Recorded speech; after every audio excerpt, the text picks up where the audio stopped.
Retour sur les moments forts de la deuxième épreuve du championnat du monde de motocross 2026 à Almonte en Andalousie, Espagne. Première manche et mix 2 d'abord. Premier Fox All Shot de l'année à mettre au crédit de Mr. All Shots, Sacha Konen, numéro 19 sur la KTM d'usine. Il s'envole très vite devant Simon Lagenfelder, le champion du monde en titre. On retrouve Guillaume Farès également très bien parti à la maison. On retrouve Mathis Valin également dans le top 5. Yanis Rézulis. Après les premiers tours, erreur de Sacha Konen. Il partira à la faute, repartira 9e, finira finalement cette manche en 7e position. Devant Simon Lagenfelder, attaque jusqu'à l'extrême de la piste. Il pensera pouvoir prendre la tête de la manche, ça ne sera pas le cas. Et c'est finalement Camden McLellan, également pilote Triomphe Usine, qui prendra l'avantage pour la seconde place sur le champion du monde en titre. Il attaquera même son coéquipier Guillaume Farès, tentera de gâcher les espoirs du pilote espagnol et de ses fans qui poussent. McLellan attaque à plusieurs reprises toute la manche. Ça sera très chaud entre les deux coéquipiers. Finalement, McLellan n'arrivera pas à venir à bout de Guillaume Farès qui remporte la première manche MX2 à la maison. Deuxième victoire de carrière de manche pour Guillaume Farès. Derrière, Camden McLellan est second. Simon Lagenfelder complète le podium de manche. On retrouve en 4e position Mathis Valin pour la France. Yanis Rézulis complète le top 5.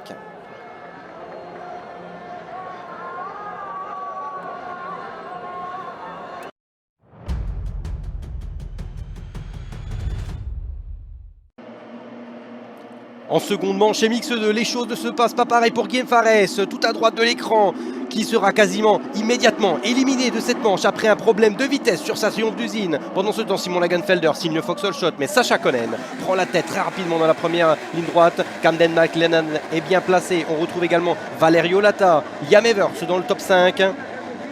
Valerio Lata qui se débrouille très bien dans les premiers virages et prendra la seconde place juste derrière Sacha Konen. Après un tour, Guillaume Farès qui tente de repartir après s'être arrêté dans la pit lane. Ça ne suffira pas, il devra arrêter suite à ce problème mécanique. Place désormais à la bataille dans le top 5. Mathis Valin qui se bat avec Liam Evers pour intégrer celui-ci. Pendant ce temps, Yanis Rézulis fait également une bonne opération en doublant ici sur le triple d'Almonte le pilote Husqvarna Usine. Mais l'homme de cette seconde manche est MX2, c'est bel et bien Camden McLellan, Triomphe numéro 8. Il prend ici la seconde place sur Valerio Lata du HRC pour la victoire potentielle de Grand Prix. Il n'a même pas besoin de gagner la manche pour gagner le Grand Prix, mais il s'attaque désormais à Sacha Konen, ça passe également intraitable. Camden McLellan signe sa seconde victoire de carrière en manche de Grand Prix, mais surtout sa première victoire de Grand Prix et la première victoire de triomphe en championnat du monde de motocross. Derrière Konen est second, Lagenfelder est 3e au classement du Grand Prix. Camden McLellan remporte le Grand Prix d'Andalousie devant Lagenfelder et Konen également. Il prend la plaque rouge pour la première fois, ainsi que triomphe pour la première fois de leur histoire devant Lagenfelder et Guillaume Farès qui reste 3e du général.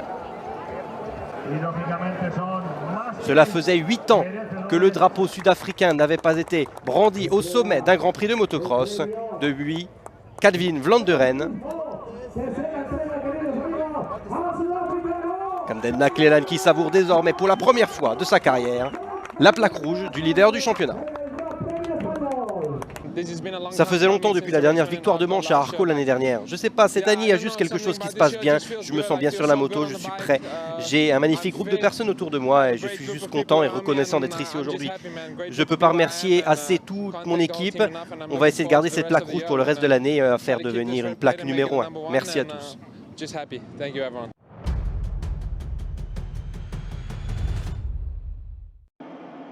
En catégorie mix GP, la grille s'avance tardivement sur la première manche.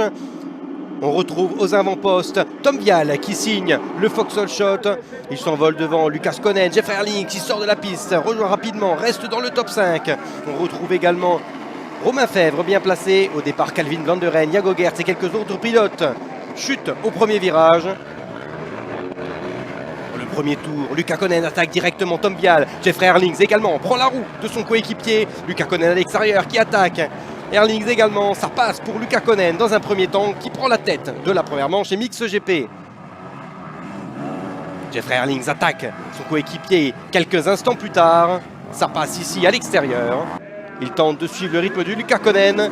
Derrière, pour le top 5, Maxime Renault s'attaque au rookie de la catégorie le champion du monde MX2, André Adamo. Romain Fèvre s'attaque également à son compatriote Tom Vial sur la Honda HRC numéro 16. Ça passe ici pour la 3e position. En fin de manche, Tim Geiser retrouve un petit peu de couleur. Il double également André Adamo, se bat ici pour la 6e place. Place à laquelle Tim Geiser terminera cette course. Maxime Renault rentrera encore un peu plus dans le top 5, ici en 4e position sur Tom Vial en fin de manche. Devant Luca Konen s'est promené en première manche et Mix GP intraitable. Il remporte la première manche devant Jeffrey Herlings. Romain Fèvre est 3e, Maxime Renault 4e, Tom Vial complète le top 5. Derrière le trio français, on retrouve Tim Geiser en 6e position devant Adamo et Ben Watson qui signe une magnifique manche. En 8e position devant Guadagnini et Kyle de Wolf de retour aux affaires en 10e place pour sa première manche chez Mix GP.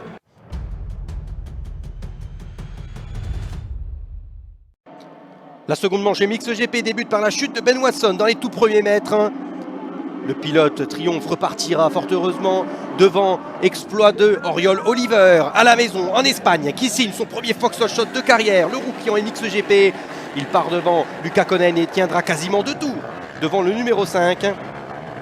La force de Lucas Konen finalement parlera dans les vagues et prendra la tête de la manche. On ne reverra jamais Lucas Konen de cette seconde manche MXGP. Quelques instants plus tard, le numéro 2 de ce week-end, Jeffrey Herlings, passe également Oriol Oliver. Derrière, Tim Geiser attaque Ruben Fernandez. On se bat ici pour la 6e position. Pendant ce temps, Romain Fèvre attaque Oliver, prend la 3e position. Il sera quelques instants plus tard sous la pression de Tim Geiser jusqu'à ce que ce moment précis arrive. Grosse chute pour Romain Fèvre. Il heurte le sol avec ses côtes. Il sera quelques tours sonné au sol et repartira fort heureusement à pied. Calvin Vlanderen intègre le top 5 en doublant Tom Vial. Pendant ce temps, devant le numéro 5 de Lucas Konen, termine et déroule cette seconde manche chez Mix GP. Victoire devant Herlings, Geiser, Adamo 4e et Vlanderen 5e. Konen de retour en grande forme. Il remporte ce Grand Prix d'Andalousie devant Jeffrey Herlings. Premier podium de Tim Geiser sur la Yamaha d'usine devant Renault et Adamo. Au classement du championnat, Lucas Konen décroche sa première plaque rouge en championnat du monde de carrière. Il la portera désormais en Suisse sur le circuit de Frauenfeld le week-end prochain.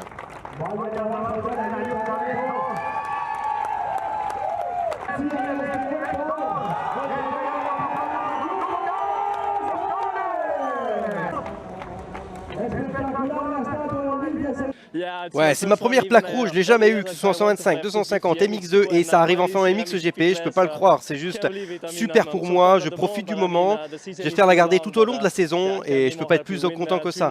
Gagner les 3 manches du week-end et repartir avec la plaque rouge, c'est vraiment magnifique et on va continuer cette forme tout au long de la saison et on continue de travailler.